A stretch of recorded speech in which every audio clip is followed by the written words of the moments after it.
அவனோட கண்கள்ல தெரிகிற ரத்த வெறி. இவன் ஒண்ணு சின்ன பையன் கிடையாது.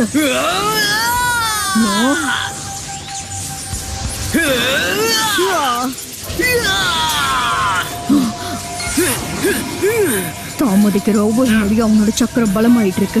இப்பவே நான் அவனை தாக்கணும்.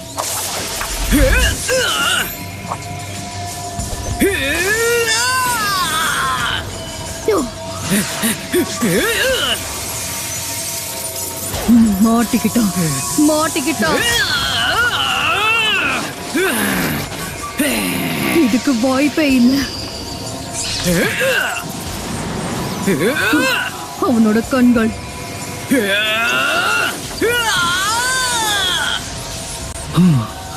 ஒருவேளை சீல் உடைஞ்சிருச்சா என்ன? இல்ல, சீல் அப்படியே தான் இருக்கு.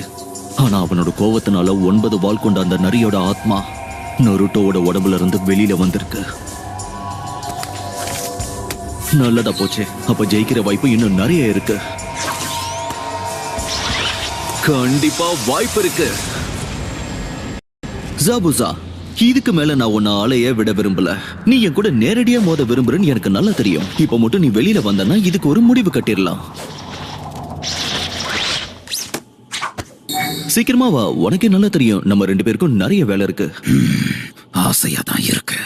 இப்படிப்பட்ட பெரிய வார்த்தைய எப்படி காப்பாத்துறேன்னு நானும் பாக்குறேன். நீ யாருன்னு காமி ககாஷி.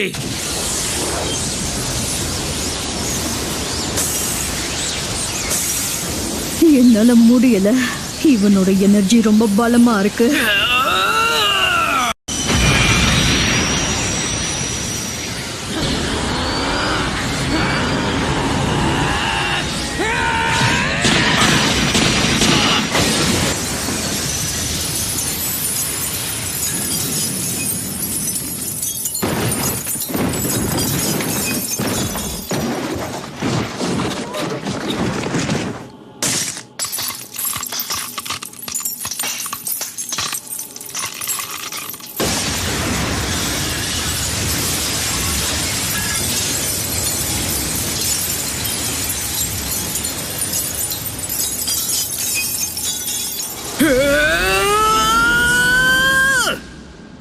ஜாபுசா, இந்த பையனுக்கு நான் ஈடு கிடையாது.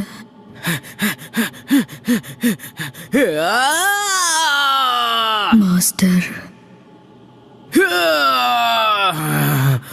நான் தோத்துட்டேன்.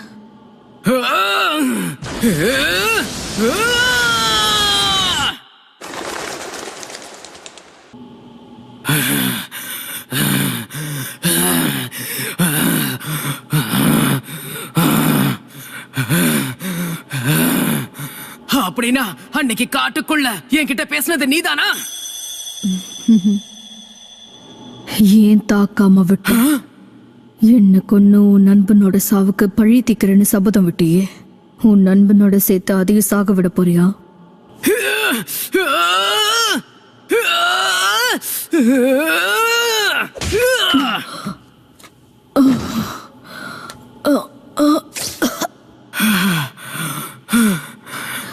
இல்ல, இதெல்லாம் பத்தாது. இன்னும் நீ பின் வாங்கிக்கிட்டு இருக்க. இந்த பலத்தை வச்சு உன்னோட சபதத்தை உன்னால காப்பாற்ற முடியாது. உனக்கு அவன் அவ்வளவு முக்கியம்னு நினைச்சான். இப்பதான் தெரியுது அது போய். நீ ரொம்ப முக்கியமா நினைக்கிறவங்க யாராவது உன் வாழ்க்கையில இருக்காங்களா? நான் முக்கியமா நினைக்கிறது ஒரே ஒருத்தரை மட்டும்தான். அவருக்காக நான் சாகவும் தயாரா இருக்கேன். என் வாழ்க்கையே அவருக்காக தான். நம்ம யாருக்காக வேலை செய்யறோமோ அவங்களோட எதிரிக்கு பாவம் பார்க்கறது. அவரோட எதிரிய நம்ம கொல்லணும். ஆனா அவரை நம்ம உயிரோட விடுறது கடமை தவறதுக்கு அர்த்தம். உன்னை நம்பி இருக்கிறவங்கள நீ ஏமாத்துறதுக்கு அர்த்தம். அப்புறம் எதுக்காக நீ உயிர் வாழணும்? உன்னால யாருக்கும் பயன் இல்லை. நீ வாழ்ற வாழ்க்கைக்கும் எந்த அர்த்தமும் இல்லை. உயிரோட இருந்தும் செத்ததுக்கு சமம். நீ வாழ போற ஒவ்வொரு நாளும் இதே வலியோட தான் வாழணும். உனக்குள்ள இருக்கிற புரிதல் அவ்வளவுதான். நான் உனக்கு இவ்வளவு சொல்லியும் நான் என்ன பத்தி தான் பேசிட்டு இருக்க நினைச்சிட்டு இருக்கியா என்ன? இன்னைக்கு என்னால ஜாபூசாக்கு எந்த ஒரு பயனும் இல்லைன்னு நான் தெரிஞ்சுக்கிட்டேன். ஜாபூசா, எதுக்காக அவனை தேர்ந்தெடுத்த? வாழ்க்கையில நேர்மைங்கிற வார்த்தைக்கு அர்த்தம் தெரியாத ஒருத்தனை தான் உனக்கு பிடிச்சிருக்கா? அவனுக்காக தான் நீ இந்த வாழ்க்கையே வாழ்றனா? அப்படி ஒரு வாழ்க்கை வாழ்றதுல அர்த்தமே கிடையாது. ரொம்ப காலத்துக்கு முன்னாடி நான் உயிரா நேசிச்ச சில பேர் இருந்தாங்க. என்னோட அப்பா, அப்புறம் என்னோட அம்மா. சுத்தி நீர் இருக்க கிராமத்துல தான் நான் பிறந்தேன். குளிர்காலத்துல அந்த கிராமத்துல பனி பயங்கரமா பொழியும். அங்க என் அப்பா அம்மா ஒரு ஏழை விவசாயிகள். வாழ்க்கை ரொம்ப கஷ்டமா இருந்தது. ஆனா அதை பத்தி நாங்க கவலைப்படல. என்னோட அப்பா அம்மா என்ன ரொம்ப சந்தோஷமா பாத்துக்கிட்டாங்க. ஆமா, அப்ப நாங்க சந்தோஷமா இருந்தோம். ஆனா அதுக்கப்புறம் எல்லாமே மாறிடுச்சு. நான் பிறக்கிறதுக்கு முன்னாடி நடந்த ஒரு விஷயத்தால எங்க வாழ்க்கையே மொத்தமா மாறிடுச்சு. நீ என்னதான் சொல்ல வர? என்ன நடந்ததுன்னு சீக்கிரமா சொல்லு. அத நான் செய்யல, அந்த ரத்தத்திலேயே இருந்துச்சு. ரத்தமா? என்ன நடந்துச்சுன்னு சொல்லு. ஏன் எல்லாமே மாறுச்சுன்னு எனக்கு தெரிஞ்சே ஆகணும். அந்த நேரத்துல மாறினது என்னோட அப்பா தான். அவர் எங்க அம்மாவை கொன்னுட்டாரு, என்னையும் கொன்னு இருப்பாரு. பல வருஷம் சிவில் வாரால ஏற்பட்ட கஷ்டங்களை அனுபவிச்சதுக்கு அப்புறம் என் ஊர்ல வாழ்ந்த மக்கள் யாரோட ரத்தத்துல எல்லாம் கே கென்காய் இருக்கு, அவங்க எல்லாரையும் வெறுக்க ஆரம்பிச்சாங்க. அது கிளான்ல இருக்க எல்லாரோட ரத்தத்திலயும் இருக்கும். அந்த ஜூட்சுவால பல திறமைகள் கிடைக்கும். அது ஒரு தலைமுறையில இருந்து இன்னொரு தலைமுறைக்கு போகும். திறமைகள் இருக்க காரணத்துக்காக இங்க எல்லாரையும் கூலிப்படைகளா பயன்படுத்தினாங்க. நிறைய போர்ல பங்கேற்றிருக்காங்க. இவங்களை பார்த்து பயப்படவும் செய்வாங்க. ஆனா போர் முடிஞ்சதுக்கு அப்புறம் அவங்க ஊர் மக்களே அவங்க எல்லாரையும் பார்த்து பயந்தாங்க. அவங்க ஊர்ல இருந்தா இன்னும் நிறைய போர் தான் வரும்னு அவங்க நினைச்சாங்க. அதனால போர் முடிஞ்சதுக்கு அப்புறமா எங்களோட கிளான் ஆட்கள் மறைஞ்சு வாழ்ந்தாங்க. தனக்குள்ள இருக்க திறமைகளை யாருக்கும் காட்டாம மறைச்சு வச்சு வாழ்ந்தாங்க. உண்மை யாருக்குமே தெரியக்கூடாதுன்னு நினைச்சாங்க. ஏன்னா அவங்கள பத்தின உண்மை தெரிஞ்சா அவங்கள கொன்னுடுவாங்க. அவனோட கடந்த காலத்துக்கு நீ போய் பார்த்தா கண்டிப்பா அவனுக்குள்ளேயும் இதே சோகம் இருக்கும். மக்கள் இவனை வெறுத்திருப்பாங்க. தங்களுக்கு புரியாத ஒரு விஷயத்த பார்த்து பயந்திருப்பாங்க. எங்க அம்மா அவங்களுக்குள்ள இருக்க திறமைய யாருக்கும் தெரியாம பத்திரமா பாதுகாத்தாங்க. ஒரு சாதாரண விவசாயி மேல காதல் வயப்பட்டாங்க. அவரையே கல்யாணம் பண்ணிக்கிட்டாங்க. அதுக்கப்புறம் சாகுற வரைக்கும் அவங்க வாழ்க்கை சந்தோஷமா இருக்கும்னு நினைச்சாங்க. ஆனா அது தப்பு. அம்மா, நான் என்ன பண்றேன்னு பாருங்களேன். நான் என்ன பண்ணிருக்கேன்னு பாருங்க பாருங்க. இது அழகா இருக்குல்லம்மா. இல்ல, நீ இப்படி செய்ய கூடாது. எப்பவும் நீ இப்படி செய்ய கூடாது. அறிவு கெட்ட தனமா இப்படி பண்ணாத. நான் என்ன தப்பு பண்ண? அம்மா விடுங்க.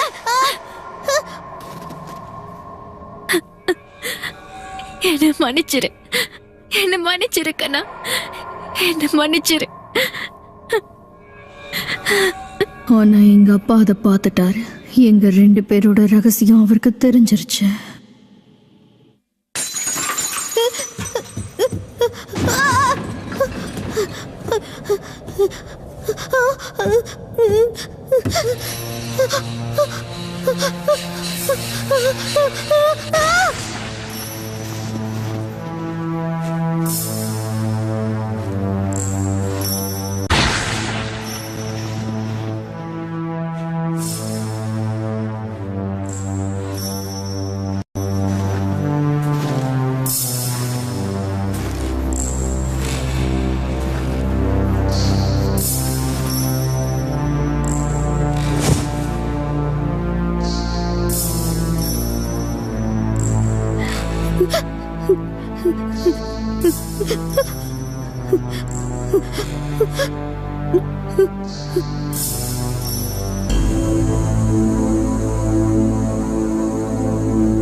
அங்கிருந்து நான் தப்பிச்சு வந்தப்போ நான் மொத்தமா மாறிட்டேன்னு எனக்கு தெரிஞ்சது.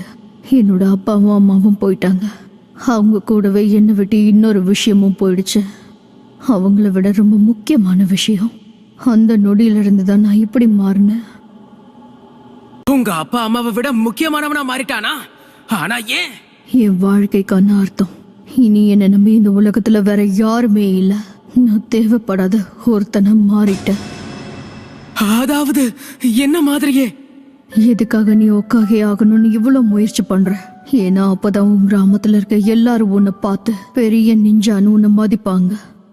நம்மளோட வாழ்க்கைக்கான அர்த்தமே எல்லாரும் நம்மள பாக்குற அந்த பார்வையில தான் இருக்கு. யாருமே உன்னை பார்க்காம கவனிக்காம விட்டுட்டாங்கன்னா உன் வாழ்க்கைக்கு ஒரு அர்த்தம் இல்லாம போயிடும். அப்பதான் ஜாபூசா என்ன பார்த்தாரு. அவரோட கண்ணுல என்ன பார்த்தப்போ அப்ப பயம் தெரியல. நான் வினோதமானவன்னு சொல்லி அவர் என்ன ஒதுக்கல. என்னோட சக்திகளை அவர் பாராட்டி அதை பயன்படுத்த ஊக்கப்படுத்தினாரு. என் வாழ்க்கைக்கு அவர் ஒரு அர்த்தத்தை கொடுத்தாரு. உன்ன மாதிரி சின்ன பையன் இப்படி தெருவுல இருந்தான்னா டிவாசிக்கு செத்துருவான். நான் ஒன்னு சொல்லட்டா? உங்க கண்ணை பார்க்கும்போது என் கண்ணு ஞாபகம் வருது.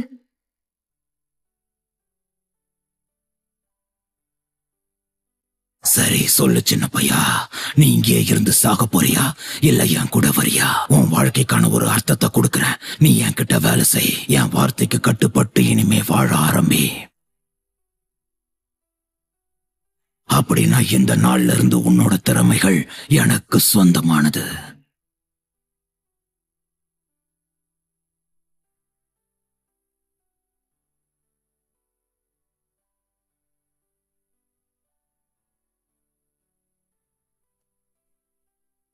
நாம கிளம்பலாம் வா.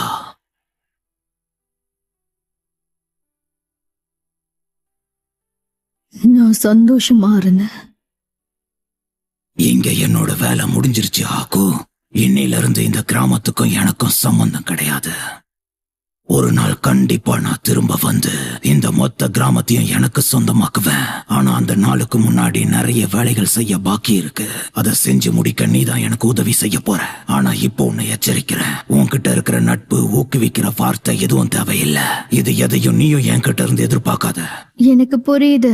நான் உங்களுக்கு சொந்தமானவ ஜாபூசா. உங்க ஆசையை நிறைவேற்றுற ஒரு கருவிதான் நான். உங்களுக்கு நான் இனிமே ஒரு ஆயுதம் மாதிரி. உங்களுக்கு எப்பவுமே நான் துணையா இருப்பேன்.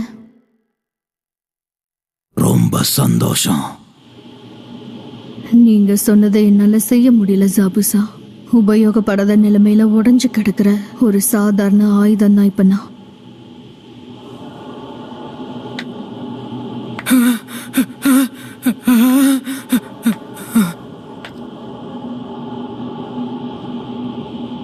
நாருட்டோ, என்ன கொன்னுடு.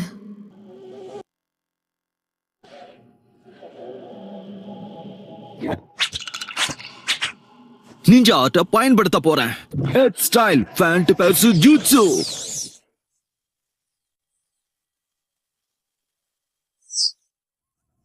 நான் எங்க இருக்கேன்னு கூட உனக்கு தெரியலன்னா இந்த ஜூட்ஸு எல்லாம் பயன்படுத்தி நீ என்ன செய்ய போறன்னு எனக்கு தெரியல.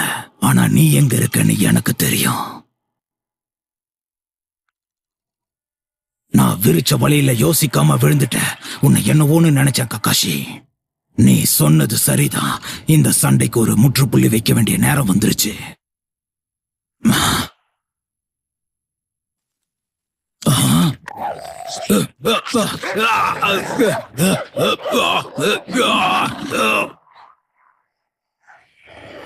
இந்த பயங்கரமான சத்தம் எதோடதுன்னு தெரியுதா? எனக்கு தெரியல. எனக்கு அதை பத்தி தெரிஞ்சுக்கவும் விருப்பம் இல்ல. பார்வையை பயன்படுத்தி உன்னை கண்டுபிடிக்க முடியலனா வாசனையை பயன்படுத்தி தான் உன்னை கண்டுபிடிச்சாகணும். அதுக்கு தான் இந்த ஜூட்சுவை பயன்படுத்தினேன். என்னோட நிஞ்சா வேட்டை நாய்களை நான் வரவழைச்சேன். அதுங்களால வாசனையை எவ்வளவு தூரத்துல இருந்தாலும் கண்டுபிடிக்க முடியும். நீ என்ன தாக்கும் போது வேணுனே தான் நான் உன்னை தாக்க விட்டேன். ஏன்னா நீ என்ன தாக்குனாதான் உன்னோட வாள்ல என்னோட ரத்தம் வரும். அந்த வாசனையை வச்சுதான் இதுங்க உன்னை கண்டுபிடிக்கும். ஆச்சரியமா இருக்கா? எனக்கு தெரிஞ்சு இங்க ஏமாந்தது நான் இல்ல. நான் விரிச்ச வலையில யோசிக்காம நீ விழுந்துட்ட. நான் உன்னை என்னமோ நினைச்ச ஜாபுசா. பனிமூட்டமும் குறைய ஆரம்பிச்சிருக்கு. என்னோட பார்வைக்கு தெரியறது என்ன தெரியுமா? உன்னோட மரணம். இப்படி பேசியே என்ன கொல்லணும்ன்ற திட்டத்தோட இருக்கியா? உண்மையை சொல்லணும்னா அதுதான் உண்மை. இப்போதைக்கு அதுங்க உன் கூட விளையாடிக்கிட்டு மட்டும்தான் இருக்கு. ஆனா நான் ஒரு வார்த்தை சொன்னனா அதுங்க உன்னை பிச்சு எரிஞ்சிரும். ரொம்ப வருத்தமா இருக்கு ஜாபுசா. உன் ஆசை எங்க கொண்டு வந்து விட்டுருக்கு பாரு. எப்பவுமே நீ அளவுக்கு மீறிதான் ஆசைப்பட்டுட்டு இருக்க.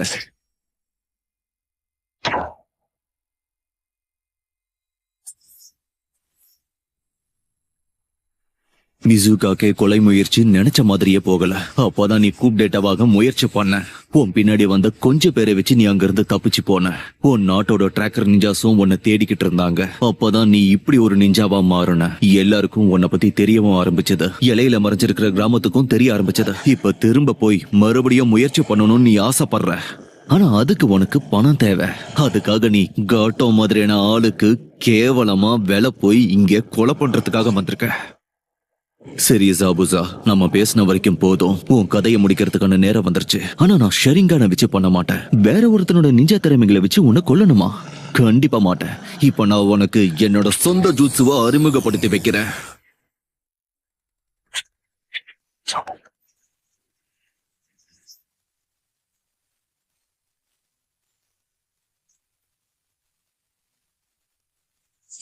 Lightning place.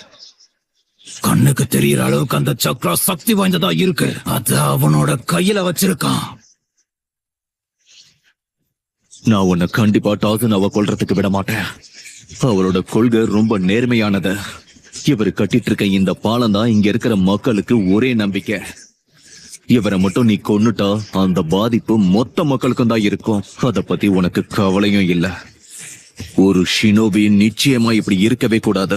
சரியா சொன்ன. எனக்கு அவங்கள பத்தி கவலை இல்ல. அந்த பயனில்லாத மக்களை பத்தியும் அவங்களோட ஆசைய பத்தியும் நான் எதுக்காக கவலைப்படணும்? எனக்குன்னு சொந்த கனவுகள் இருக்கு. கனவுகள் இருக்கிறதுக்கு அதுக்கு நீ முதல்ல உயிரோட இருக்கணும்.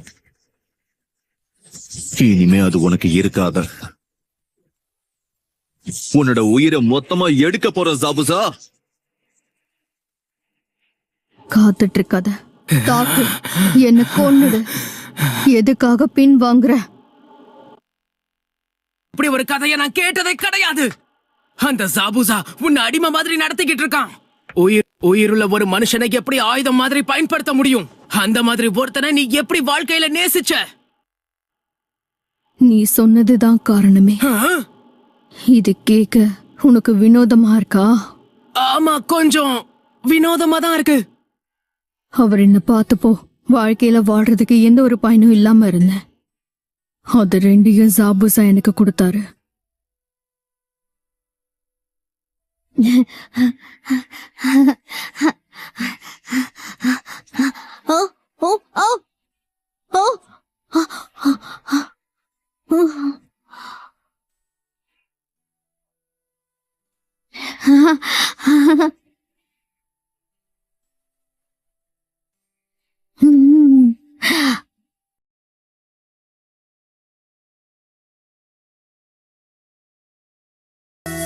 ஆனா இப்போ என் வாழ்க்கை அர்த்தம் இல்லாததா மாறிடுச்சு. அவரு கனவை நிறைவேற்ற முடியாம போயிடுச்சு. எல்லாம் முடிஞ்சது. யாருக்கும் பயன்படாத உடைஞ்சு போன கருவியா நான் இப்ப மாறிட்டேன். சீக்கிரம் வா நாருட்டோ, என்ன கொன்னுரு. அதுதான் 2 பேருக்கும் நல்லது. சீக்கிரம் என்ன கொன்னுடு.